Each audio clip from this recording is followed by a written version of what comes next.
Assalamualaikum anak-anak, hari ini kita akan mempelajari menyampaikan dan menyunting berita masih dalam bab teks berita. Berikut ini KD-nya.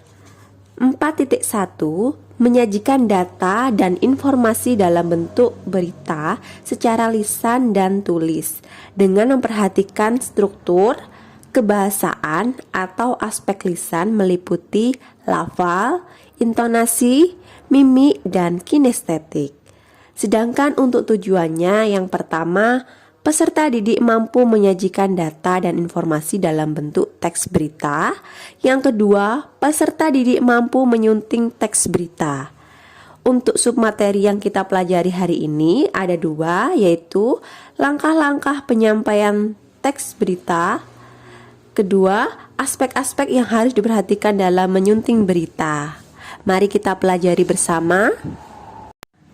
Di samping sebagai pendengar atau pembaca, dalam berbagai kesempatan kamu seringkali dihadapkan pada keharusan untuk menyampaikan kembali informasi.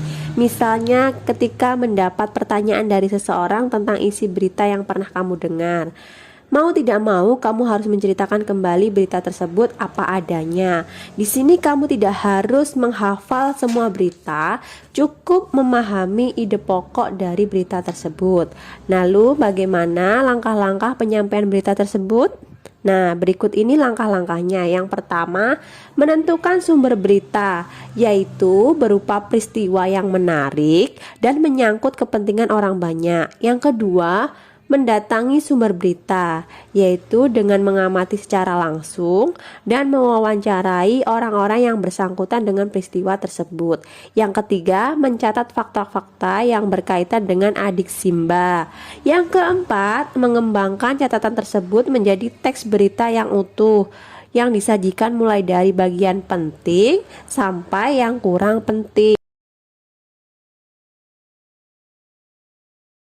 Selain menyampaikan berita, kamu juga harus melakukan yang namanya penyuntingan berita. Lalu aspek-aspek apa saja yang harus diperhatikan dalam menyunting berita?